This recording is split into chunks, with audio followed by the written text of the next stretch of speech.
Okay, it is almost 11:05 a.m. Eastern Time, which means it is time to get started with the September World Federation of Youth Clubs webcast, Raising Funds the Sustainable Way, a conversation with WFYC affiliate leaders. Thank you for joining us today. We're excited to have guests from all over the world. Of course, please continue to introduce yourself. Use the chat function throughout this session.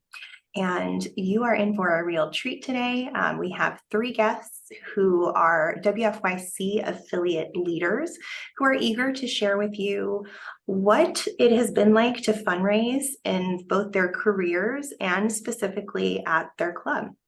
So I'm going to go ahead and share my screen and kick us off today. My name is Abby LeMay, and I'm the Vice President of Impact at World Federation of Youth Clubs. And this is the September webcast. Before we get started, we like to review the agenda so you know what to expect today. So first, please note that we'll review some quick housekeeping items. We'll do introductions to our panelists and then dive right into the fundraising panel discussion. From there, we will take audience questions if there is enough time, and then wrap up with next steps and contact information.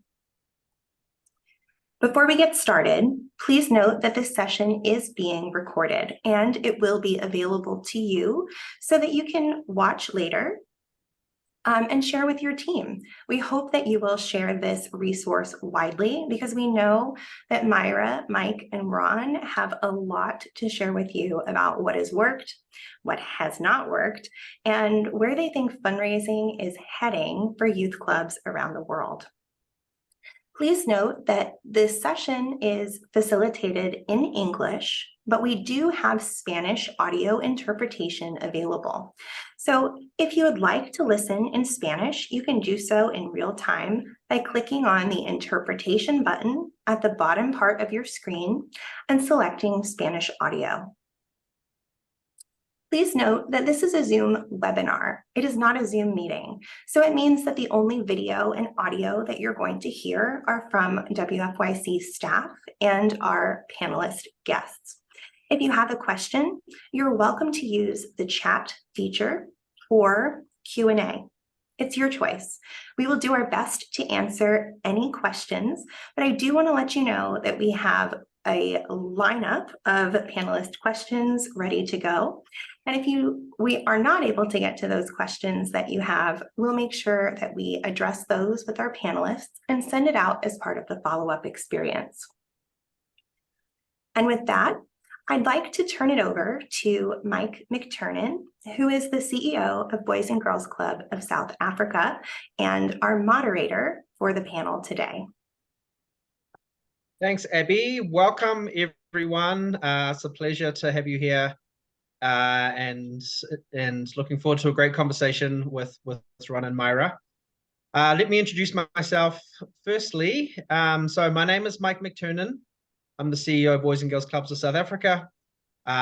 Been in the nonprofit sector for over 20 years now, showing my age. And I got into the organization into the nonprofit sector as a fundraiser back in the old days. So I've been in some form of fundraising capacity in a variety of nonprofits for over 20 years.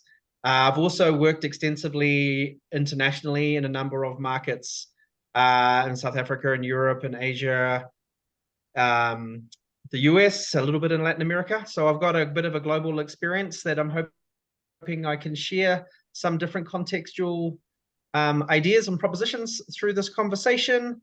And just to let you know what we do in South Africa, we rely a lot on corporate sustainability funding, so CSR or CSI money. Essentially, tax write-offs by corporates is the biggest kind of pool of funding for us available in South Africa currently. That enables us to do the work that we do. So that's me. I'm honored to be here. Looking forward to the conversation. Ron, can you share a bit about yourself? Absolutely. Good morning, good afternoon, good evening from wherever you are. My name is Ron McHenry. I am the president and CEO for Boys and Girls Clubs of Skagit County. We're located in Washington State, about halfway between Seattle and Vancouver, British Columbia. I've been a fundraiser for about 32 years.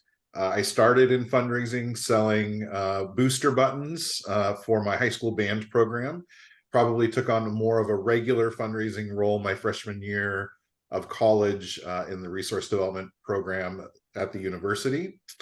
I have been with clubs for 20 years. I've been in the nonprofit sector for 25. And our team as a whole in my organization raises about $5 million annually. That comes primarily from special events. Our community loves a good night out, as well as some government contracts, and then corporate partners and individual donors, which is a growing trend for us. So thank you and welcome. I can't wait to share and learn today. Thanks, Ron. Nice to learn a bit about you. Mayra, over to you. Thank you, Mike. Well, hi, everyone. Thank you all for joining us today. And well, I am very excited to be here sharing the screen with Mike and Ron. And well, I'm the Resource Development Manager of the Boys and Girls Club of Tijuana. That's located in Mexico, border to San Diego, California. And I've been part of this organization for 10 years, last week accomplished. And well, and still feel very passionate about this. And the nonprofit, well, for the fundraising role I've been around 5 years. And I'm responsible together with my team of raising about $500,000 per year, where we serve around 300 kids also per year. And our main revenue strategies are the corporate sponsorships, individual donors, and special events. We got gala, a nice night out gala, and a golf tournament. That's where the main revenues we have. Great, Mayra. Thank you so much. Nice to learn a bit about you guys. So let's get the ball rolling with some of the questions that have been proposed. Mayra, I'm going to start with you. You know, everyone loves kids. Everyone, you know, wants to help little ones have a better life and all that kind of stuff. So raising funds for Boys and Girls Clubs, easy proposition, right? No problem. Yes, of course. Piece of cake. Piece of cake for all. No, just kidding. Of course, not easy. Well, I think we are all struggling every day, not only because of getting the resources, but because also you need to be constantly creative on how you get those resources. I think that's one of the biggest challenges well, we all live daily, right? Yeah. What yeah, about? Do you have some? Can you give us a couple of examples of some of your creativity in action that you've tried over the last year or two, maybe? Well, right now we're about to start like a garden in the club in about 2 weeks. We're in a partnership with a local foundation. Well, not local in Tijuana, but well, it's a national foundation, and we were selected for this garden, and we wanted to sell the produce we get from there. And well, but I think that kind of things. That sounds great. That's super exciting and a great new idea to bring income into the organization and diversify our risk. Ron, how about yourself? What do you think? Easy, no problem. Just go out and stand on the street corners, and the money will start floating in, right? America as well. Yeah, I think that people believe that puppies and kids get all the money. And by and large, puppies and kids do get a fair share of money, but realistically, fundraising's never really easy. It doesn't matter, I don't think, in any environment or community you're in. I think it's gotten a little bit more complicated in the last few years as different generations have grown into their giving ages. They're very different. Boomers, very different from millennials in terms of how they give and how they like to be stewarded. But I think that it's a fun challenge, and there's maybe no better mission to stand up and fundraise for. Yeah, absolutely, absolutely. And I think one of your points there around the challenges, I think, is really important, because I'm sure many people watching this are saying, why is this so hard? Why is the money not just coming in? My cause is great. I know the work firsthand. It's amazing. But we all facing challenges, and just for example, in South Africa currently, we're going through a huge problem in the economy, like many of you are as well, with regards to the impacts of COVID. But also we've had rolling blackouts of up to 12 hours a day, and that means that the employment numbers have been terrible. There's a lot of people that are underemployed or unemployed. We've got 30% unemployment. And as I was saying before, with regards to how we focus a lot on CSR money, when the profits are down, the CSR incentives are much lesser. So we've had a couple of quite big donors cut their donation in half in the last few months, and we're like, oh my God, we need to find some new creative ideas to get new business into the organization as well. So I'm wondering, Mayra, if you were to sum up to the attendees, what do you think is the biggest challenge that you're facing in Mexico right now, or in Baja? Well, something important, like said, it's about the cost itself. I think it's hard to sell the cost by itself. Like he said, well, puppies and kids may take all of the money, right? But not all the kids are like this kind of. It's not easy to invite people to contribute for the future of the children, because it's not. Like, people not often feel very empathy or connected, like as well as children's health, like cancer or nutrition. That those are the main causes what most fundraisers get revenue for. And well, probably we'll still be talking about this later. But as he said, well, children, there's so much need in the world, and kids. And every kid is vulnerable, and of course we know every kid deserves the possibility of a brighter future. So this is like one of the main challenges I think there's for us, like to have this connection with people, to make them understand that is a cause that you need to invest in. Yes, it does. I think, and especially in emerging markets, it does feel like you're all hovering around the same pool of money, and you're not necessarily partners together in our endeavors to make a better world. Sometimes it feels like you're competing with the guy across the street, which can be challenging at times. And Ron, what would you say is your biggest challenge right now? I think our biggest challenge is similarly differentiation. That can, you've got to explain why you're different than the other person asking for money, and you've got to show the outcomes. But all that to be said, I think our hardest part is being able to reach everyone in the manner in which they wish to be reached. Because if they don't know your story, you can't really ask them for money. Yeah. No, absolutely. Yeah. And getting those messages into the right audience and asking for the right time and the right product, or whatever you want to call it, is a challenge as well. So I've got a question for you, Mayra. We know from your background, or I know from your background, that you've built, the organization's revenue. You've grown it over a number of years, and many people who will be listening to this will be thinking, well, I've got this amount of money, but I can do so much more, or this isn't enough, or maybe they don't even have any funding at all because they're all volunteers. So when you start thinking about building your network, your pipeline, your prospects, or whatever you want to call them, what are some strategies that you use? Like, where do you start, and how do you get those guys who don't even have any idea who Boys and Girls Clubs are to start giving? Well, I'll start with business association directors.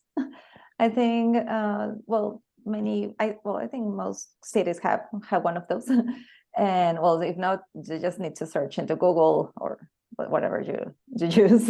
But yes, actually everything is in Google. And you just need to search the directory. I think choose like 5 corporations, well, for say a number, and then there's an email at least, or a phone number, and we'll just make contact. Of course, you need to have some basic tools like the letter presentation or a formal presentation, or not more than 10 slides, I must say, and make the call or send the email, or well, at the steps will be send the email and then make the call to make sure if they get the letter, if they don't respond by email, and we'll ask for an appointment. probably you won't get the five corporations appointments, but at least I can assure you that you will get 3, and for the 3, you will get at least one of them to say yes. I think it's one of the best strategies I can share with you, because well, it maybe the other 4 don't engage this time, but you can look like how you can ask them later for help you, maybe in a special event for the kids in the club, like in Mexico we have the Child Day, or for Christmas we have make something celebration makes posada, and well, those are days where kids get a good food like pizza or pasta and toys and everything. It's like joyful, right? And well, many corporations have these days also for their staff or for their children's staff, and well, they can join us for that help too. What else? Well, something like I've been using this last year. Well, you said when you don't know the Boys and Girls Club cost, but well, in our case, when we have this big brand behind us, well, you just need to get their annual reports, the Boys and Girls Club annual report, make a research, or okay, this is this company we also have in Mexico. This is happening to me last month. I was googling the webpage from the Boys and Girls Club and see like, oh, okay, this is a partnership of them for this program. And well, fortunately, this company has their offices in Tijuana recently. They opened in about 3 years ago. And I have a contact. I used to have a contact there that worked for them. And I was like, okay, do you know someone there? Like, oh, well, yes, my HR manager. And can you ask her like to send me her contact? And he was like, okay, I'll do it. And yes, it works. In 2 days, I have this appointment with this company, and I was very excited about it. And well, one of my colleagues and I went to the meeting, and they were like, I don't think they even know the Boys and Girls Club working with them in the US, but I was like, oh, of course, that we have this partnership in the USA, and we can make it possible here in Mexico, and let's get started in Tijuana, and like giving all these prompts. And well, I think those kind of strategies can work very, very good. Yeah, I agree. I think that's a great way to do it. I've got one follow-up question before I come over to Ron for you, Mayra. When sometimes when you're prospecting a big company, you're like, who do I talk to? I talk to marketing? Do I talk to HR? Do I talk to finance? Do I talk to this person? If you were to say to someone who's never done this kind of prospecting like you're doing before, what department would you recommend that they speak to first? Oh, in my case, I recommend the HR department. In Tijuana, Mexico, usually those departments are the one in charge for the social responsibility or for the community services. And well, in our case, or Latin America, I must say, I think that will be working best. Yeah, I agree. I think it's I saw Ron look a bit like, really, but it's very similar here in developing economies, that the CSR will sit under HR and be part of that employee engagement strategy. And we've had many interactions ourselves in South Africa with marketing people. We're like, oh, this is great. They want us to come and do photos, and then they're like, we don't have any idea on how the CSR stuff works. Actually, sorry, Ron. And yes, actually, the HR departments usually have the budget or some budget. Yeah, exactly. Yeah. for the community. Yeah. Agreed. And so, Ron, share with us. You said your people like to party. They like to have the events and stuff. So I'm guessing that's one way you build your network. What are some other ways, or maybe share a bit about that? How do you build out your base of your donor portfolio? Yeah, I mean, this is going to sound super creepy and dark web, and I don't know if how other countries work with their bureaucracies, but in the United States, most of our houses have property taxes on them, and as a result, there's a department in your county that keeps all of that information. And so one of our best strategies in the last couple of years is our resource development team will think about the neighborhoods that contain the most wealth in our communities, and they'll literally do address searches to find out the owner's name of the house, and they will do a handwritten letter introducing themselves, about our programs. I think the first check back we got was for $10,000, and we'd never met the Wow. person. Wow. Oh. We have a saying that you don't GET if you don't ASK. So if you don't, or sorry, if you don't ASK, you don't GET. Yeah, So if you yeah. don't ask, you don't get. And sometimes, you know, and it's been pretty significant. In terms of our events, we're just very strategic. We make sure that we have our highlight event, you know, the gala. It's a big deal in our community. About 600 people attend. Okay. And then we have smaller events that are really entry level. You know, it'll be a small corporate partnership, small sponsorship level. It's usually them sending their middle management employees. And it's a way just to get them to be introduced to our mission. We integrate our kids into all of our events because it's really hard to look them in the eye and interact with them and then not give money when you're asked. So we really try to keep our resource development focused on the mission itself, and then let that speak for itself, because to me, that's how you grow sustainably over time, instead of just one hits of 5 or 10,000 here, really trying to build. I'd rather have 10 $500 donors that I'm going to have for 10 years than one $5,000 donor for 1 year. Yeah, no, I agree. Cool. That's cool. So we you know, when we interact with these people for the first time, they maybe don't know so much about us. We got to kind of have a little bit of an elevator pitch or some top 4 or 5 talking points on our list that we want to touch on when we've got that, you know, that 1 or 2 minutes in front of someone, maybe longer if we're lucky, but if it's a really short one. So Mayra, I'm curious, what if you had to say 3 to 5 things about the impact you do, or your value proposition, or your unique selling point, or whatever it would maybe, what would you say about your organization? Well, I will say that well, we in the Boys and Girls Club Tijuana, we are well, we have this facility that it's where we can say where we can offer safety and fun for the kids, well, for every kid, every kid, it's welcome. Well, where we prevent risk behaviors like drugs, like teenage pregnancy, school dropout. We all this we're helping these children not to fall into this. Also, that, well, this topics unfortunately is a bread and butter for many communities. So there's an urgency in keeping safe our children and youth. So there's this need for them to, or for us to get their help. What else?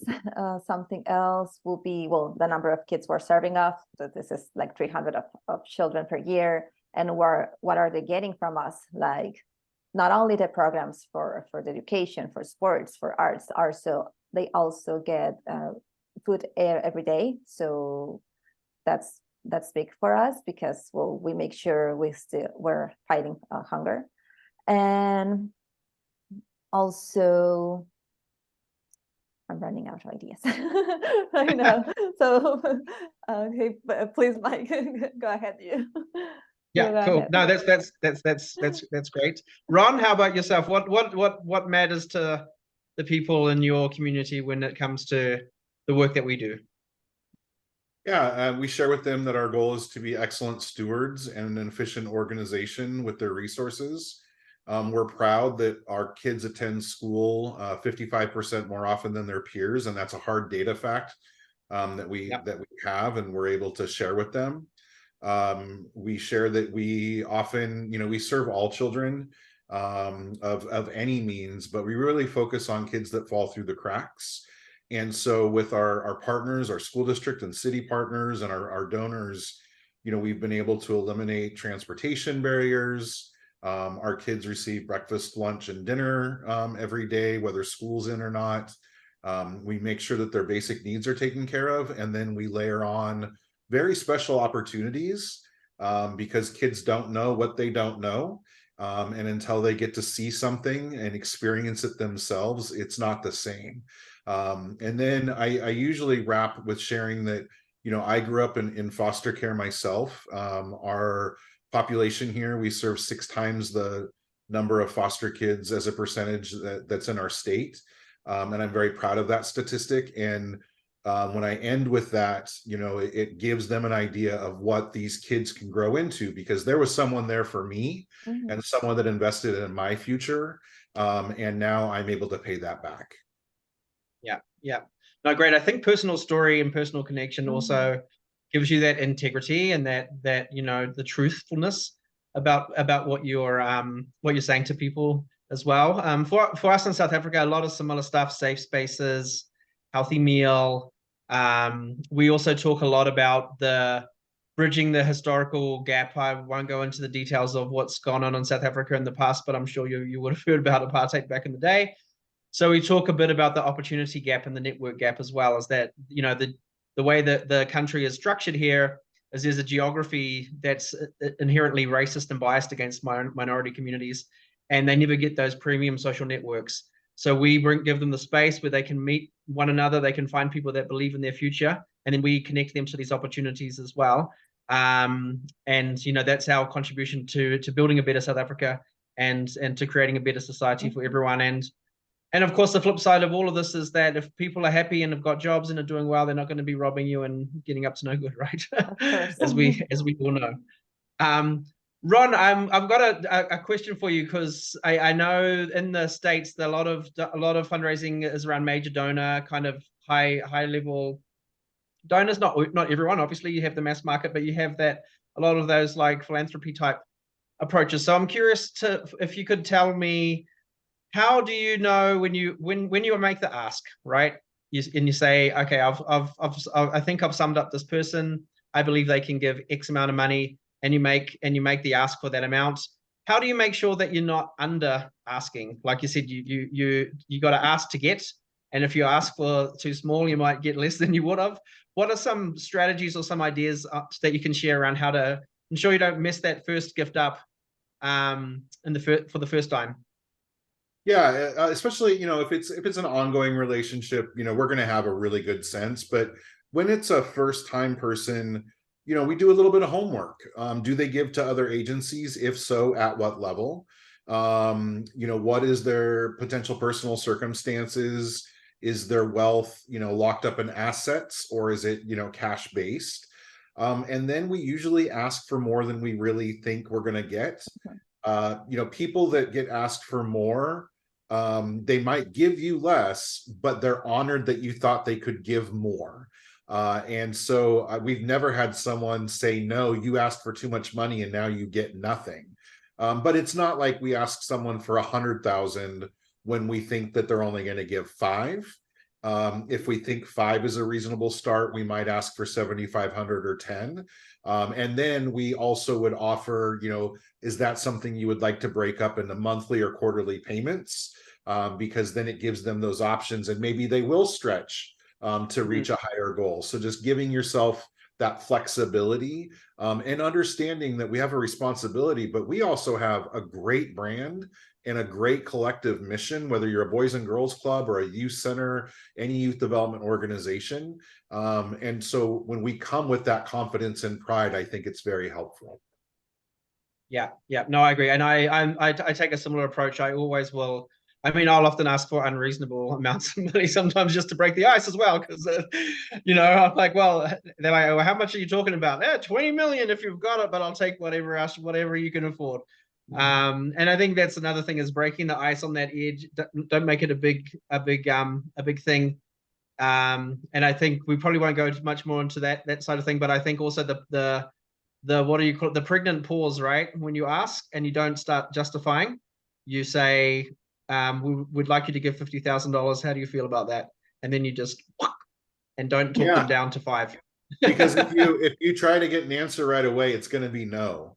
The best answer Yeah. you can usually get is when they don't say anything because they're actually thinking about saying yes. And that usually is an indicator that maybe you did ask for a stretch amount. If you get an immediate yes, the next year, ask for more. Of course, always. Exactly. I think Yeah, that no. to add something for Mike's point, and that I think it works very good, is when you show the other corporations that are helping the program also. The people, most corporations like to, or people actually likes to be around great brands, and well, we need to talk about that when we're giving, when we are asking for money. I think. Yeah, no, I agree. I think because you don't want to be the only sucker in the room who signed up for this, right? Right. So if you're saying, well, we're getting money from this guy, and by the way, we're part of this American organization or this British organization or this national association, they're working with Coca-Cola, McDonald's, KFC, whatever partners you've got. So okay, these guys are credible, because why would these other guys be giving money to them? So use whatever tools you can.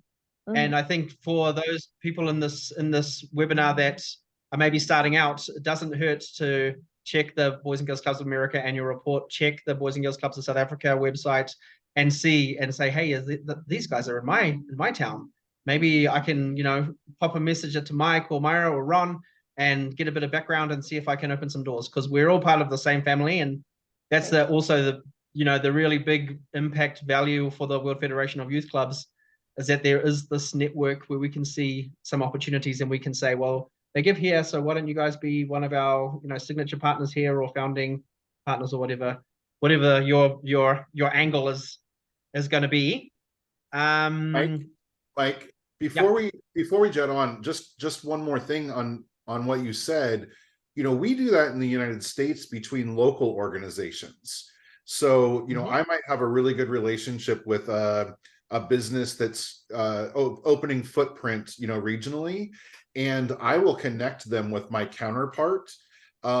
We found that the businesses really like to see kind of that collective spirit. And so don't be shy about doing that. If you see that, if anyone ever sees that there's a business with a presence in your area with a headquarters in Skagit County, please reach out to me, because it's not just doing you a favor. My local company will appreciate our relationship as well. Yeah. No, and that's thinking of it as a partnership, right? Not just as a transaction. We're doing this together, and then if we can grow the value and grow the impact together, we all lift one another up, which I think is really super important. Then I'm gonna change tack slightly, but not too much. All three of us have got people that work with us, people that work in our teams. And one of the pitfalls, I think, personally anyway, that people may make is that they think to get a good fundraising team, hire a bunch of super experienced fundraisers that will bring their Rolodeck with them, make some phone calls, and then off you go, the money's coming, no worries at all. Ron, what do you think about that? What would you say is the best profile if you're going to hire a new fundraiser, or some tips on that? Yeah, I think the best profile is if someone sold you something and you didn't feel like you were being sold, that's the number one attribute. So if you went to buy a car and you walked away with like a limousine and you were expecting to get a little Honda, you should try to hire that person if they were genuine and authentic. So we look for genuine and authentic people with very different skill sets. No member on my fundraising team was a professional fundraiser prior to joining us. We have a former banker, former English teacher, former head baseball coach, former librarian, and a former t-shirt graphics store employee. And the things that they have in common are they're very positive. They're very audacious. They're not afraid to get a no. And they're very resilient. They understand you will get no's, but it's more important to focus on the yeses and grow from there. Seasoned fundraisers can be great, but every fundraiser needs to evolve. And sometimes if you have a fundraiser that thinks that they know everything and they're not constantly going in for professional development, your program's probably going to become stale and you won't see that growth in revenue you're looking for. That's our experience. Yeah, no, absolutely, absolutely. And Mayra, how about yourself? What do you think about this question? Well, yes, actually, I wasn't hired because of my experience as a fundraiser. I was hired for this position because, well, I knew the organization for a while, and I used to work as the personal assistant of our founder in Mexico. So that gave me a very good insight of how the Boys and Girls Club model works, and that also makes me feel like more confident on what I was about to be selling for. Mhm. And also, well, yes, resilience. I think resilience is one of my main characteristics as person, because yes, you may get some no's in the way. Maybe. Or also you need to be very patient, I think, because you never know when you're getting the answer. I usually wait for a month, like when I'm like very insistent with some partner or possible donor. I usually take a month to see, like, okay, if they're saying no, or if they're saying yes, they will I'll be getting the answer like soon enough. But if not, well, I'll give them their space, and of course I will put them in our database and keep posting them to, like, what are we doing on our daily basis, to our newsletter or whatever kind of event we have in the road. And like in 2 or 3 months, like, okay, here, or possible in half a year, more or less, I'll knock their doors again, and okay, here I am again. What do you think about this? And well, that's like how been working for me. Yeah, no, I think like you said, resilience is important, and some of the best fundraisers that I've ever worked with as colleagues or in my team have been people who just were really super passionate. They care deeply about the cause. They've got a personal skin in the game or some history that's aligned, and they're willing to take those no's, and they understand that it's not personal, and they just got to keep asking if you want to get where you want to go. So yeah, I think encouraging people to be open-minded when it comes to building your team or identifying that person within your organization who's going to lead on fundraising is super important. I think we've kind of talked around a little bit. This one here is like we learn sometimes the biggest lessons are from our failures or from our losses, right? You learn a lot. If you're winning all the time, it is great and it feels good, but sometimes we think we've got a great idea and we go out and we do it and we're like, well, that didn't quite go as according to plan.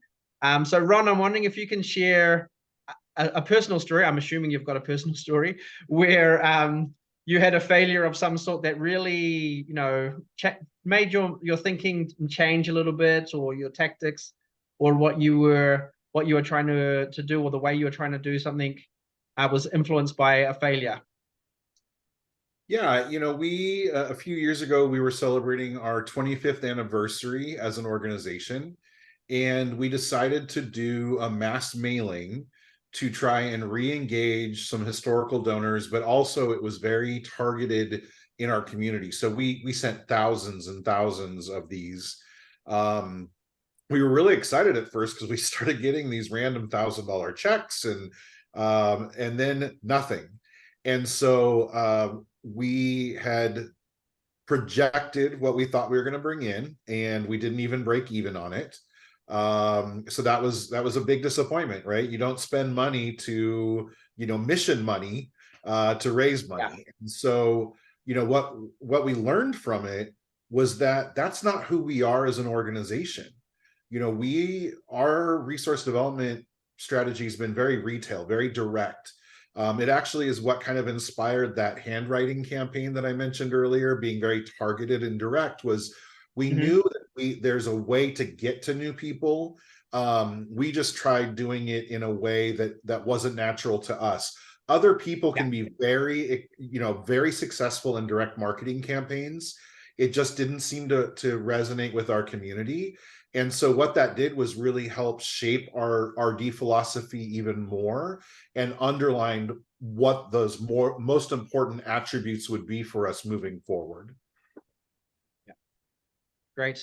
Mayra, any thoughts? Well, about like, well, one of my first events as a fundraiser, and they didn't go the way we expected for, was a run race. We made our first run race, and we were obviously like targeting for first at least 500 runners, right?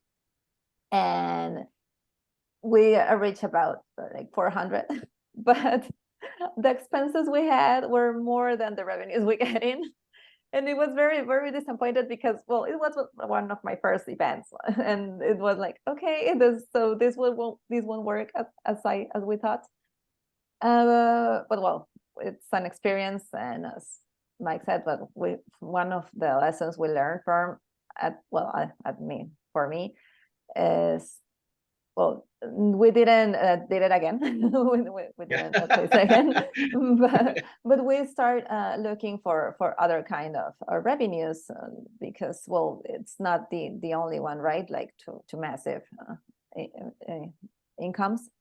And actually, what I want to share with you, because I think it's, well, at least for us, or right now, it is the income we had for the run race in that moment, or probably more, because for the run race we get $500 for an event we planned for 2 or 3 months, and it was very very tired to get there and everything.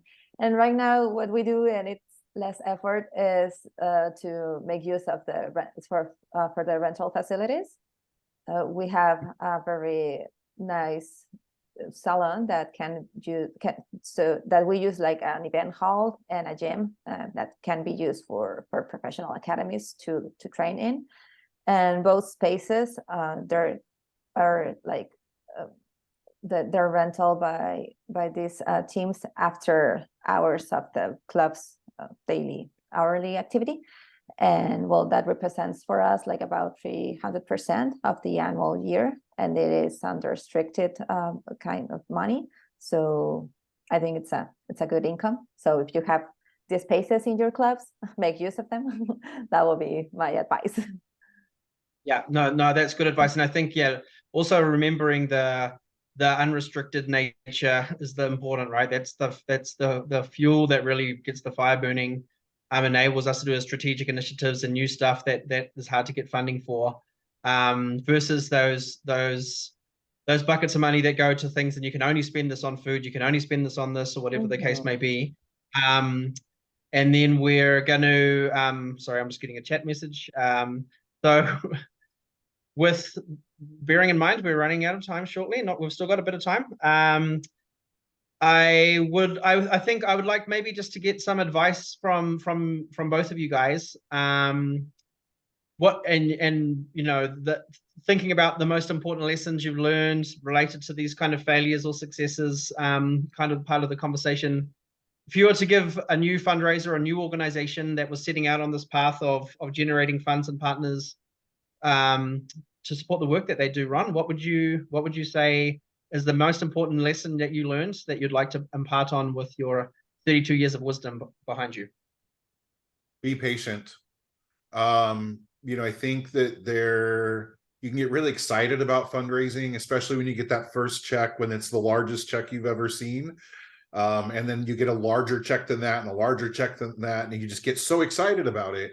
But realistically, sustainable revenue starts usually smaller.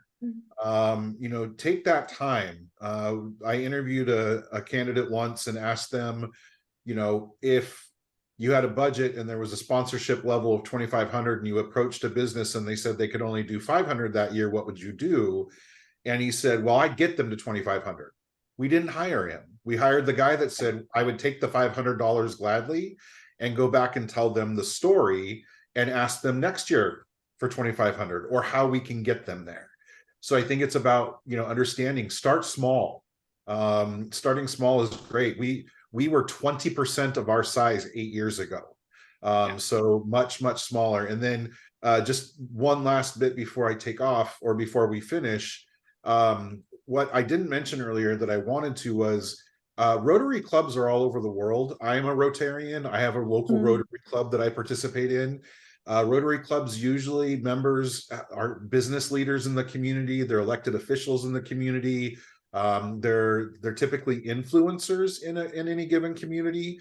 There's international grants that can happen between Rotary clubs and local organizations. So if you aren't already dialed into a Rotary club in your area, I would really encourage you to look for one. They are literally all over the world, and they could be a really good first step source into fundraising for you. Great advice, Mayra. What's your advice? Well, it's close to Mike's idea. Never is too little. I think never is too little. Of course, many times a donor that gives you little for the first time, or even many years, even 2 or 3 years, will give you the same amount. But that, you know, when you fill them and with the day of the organization, through newsletters, their social media or mouth by mouth, you will hit the target one day, and you will get increased the amount. That happens to me like for 2 or 3 times. Also, as Mike said, first I get like $5,000, like the first 2 years for us, for a company, local company here, and the third year, and that actually worked fun for me, because I didn't ask for more. It was like only fill them in with the daily activity of the club. And the third year they give me the double, and for now they give me 5,000 more. And well, this has been like a 5-year partnership, more or less. So yes, you need to be patient. You need to know that, well, never is too little, and just keep working in the stewardship of the sponsor. Yeah, absolutely. So I'm going to ask just a quick, I'd like you guys to give me a quick answer to this one from the panel, from the audience, sorry, and then I want to talk about the future of fundraising. So bear with us, we might go a minute or 2 over. But what do you guys think? How important is it to keep the donor prospects informed on the work that we're doing? And how do you do that? You know, say I give you 10 grand, and do you say I'll see you next September, Mike, bye, good luck, or do you give me more information? What do you guys think around that kind of engagement aspect? Yeah, well, first, I think it's really important to note that the man in the yellow shirt is Mike, and I'm Ron. We've had some confusion there. So if you're trying to do contact later, just know that. I think that, you know, the easiest bit to understand, which I've just lost track. What was the question again, Mike? Sorry. How do you engage with the donors, or do Yes. you engage with the donors after they send you Yeah. a check? Yeah, sorry, I needed a reminder. I saw Tim's question.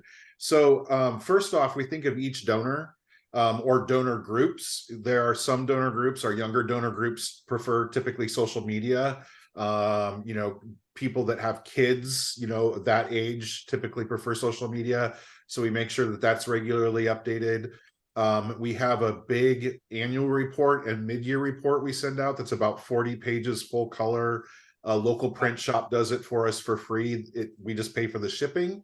So that helps a great deal. Phone calls from sometimes we'll have our kids call and do like thank yous over the phone.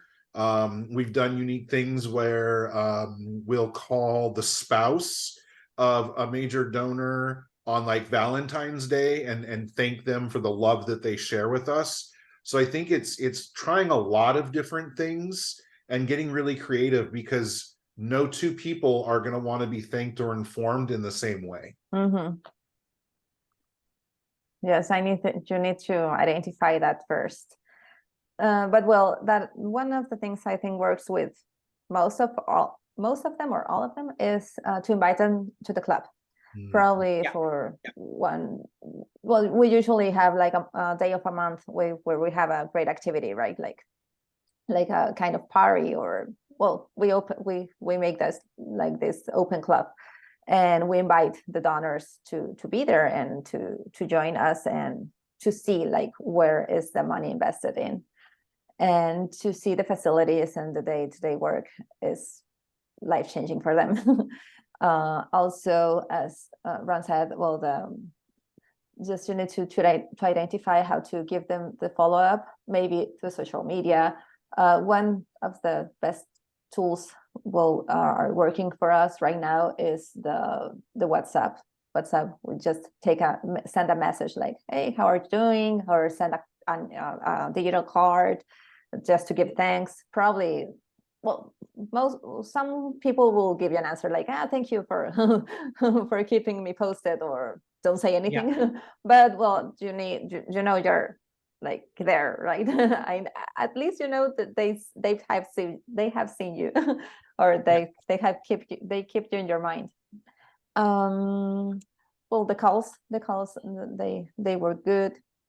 The newsletter, I think it's also a good tool, and to have also an updated web page, because you never know when someone else will Google you, and well, you need to have that updated also. Great, cool. Yeah, I mean, I think doing the basics the best you can often pays a lot in the long run, you know.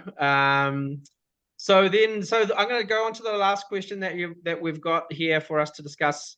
We've all heard of ChatGPT, Google Bard, AI. I've used a few of these things myself and played around with them on fundraising. But the future is not just AI, right? The future is many, many other things. So Ron, I'd be interested in getting your thoughts. What's the future of fundraising for your part of the world, or maybe the whole world? I think the future of fundraising is very digital, and it's finding new ways to reach people in telling your story, but the story still has to be there. Otherwise, the sustainability won't. If it's just a quick, pour us, here's the situation, give us money, go fund me. That's great for that one project, but it's not going to keep them in. So being open to things like ChatGPT, not relying on it as a tool, but maybe being open to it and just thinking about how you can digitally engage. I think that the digital engagement piece is going to continue to transition to be the largest element. We're doing a lot of testing right now on strategies for millennials, because there's a huge drop off in giving rates as a percentage of population. So we don't have the answer yet, but we're going to keep on trying until we do. Yeah, yes. I think the generational switch is an important upcoming event, or it's happening event. Mayra, what do you thought? What do you think is the future? Yes, actually, I agree with you. Well, we're facing a change in how we're getting funds because of the generational gap we're facing off. Millennials and centennial people are very different from the donors we used to have, and actually we're about to face a real trouble because our main donors are older people. What I mean main is like the ones that give you great large of money, and well, our generation and the generation behind me is not the it's not it's kind of how do you say tacaño? Like well, it's not that wealthy in giving their funds. So I think we need to be like more structured or more brief in how to get them. And well, also the individual donation, I think we will be increasing through digital tools. And I think we're going to have to wrap up soon, but I think I just wanted to emphasize a point that you touched on there, Mayra, is also think about lifetime value, right? It might cost you a lot, or it cost you a bit more to get in front of those youngsters now. But if you say, if you say, what's my return on investment, which is a common thing we measure ourselves on, but also we need to be mindful of lifetime value for the youngsters. They might only come in at $5 now, but 5 years from now it's going to be 50. 10 years from now it's going to be 500. 20 years is going to be 5,000. And if we grow together and we engage them on all these different ways together, we can really get a good partnership. And that's what we're looking for, partners to fund us and help us to do the work that we're trying to achieve. So I'm going to wrap up because we have gone a bit over, because like good fundraisers, we like to talk. I'm going to hand it over to Abby to close it out. Thanks, you guys. It's been a great panel, a great conversation. And yeah, I hope you have an excellent rest of your day. Over to you, Abby. Thank you so much, Mike, Mayra, and Ron. That was a really informative discussion.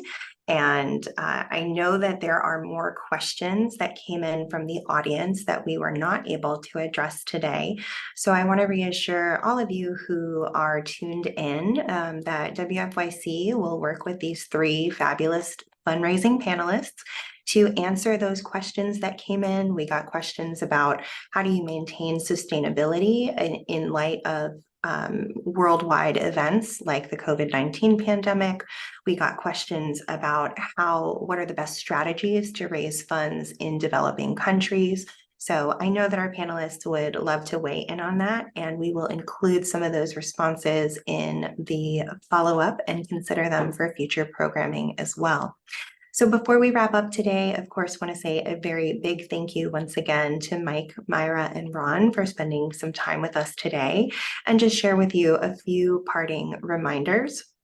Of course, the Promise Awards are right around the corner, just about 2 months from now. So please mark your calendar for November 15th at 10 a.m. Eastern Standard Time.